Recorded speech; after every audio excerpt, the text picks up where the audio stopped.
friends, let me introduce you our extruder machine, the double screw extruder machine. This one is the extrusion extruder holder with the double screw, and here is the extruder nose. We can change the different extruder nose depends on different size. And this type is the cutter, also controlled by servo motor here. The servo motor here, and this one is encoder to control the weight, the product's length. So if you cut more collapse, the weight more collapse and the length more stable. And this part is the vacuum weight, controlled by the servo motor. Here is the servo motor.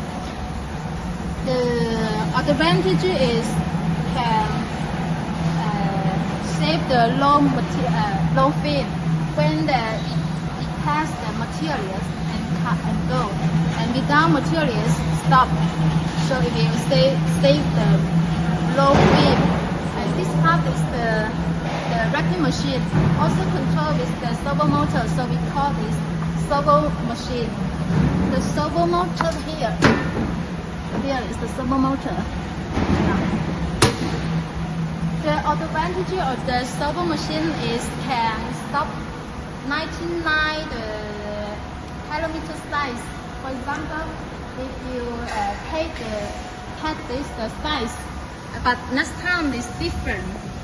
So you can change the history, then go ahead to cut is okay. Here. This is the parameter, the user parameter. This the products, the size, the details, and here this is our day printer. Day printer can print the dates, easy ABC after the words and the numbers. So that's all. Thank you.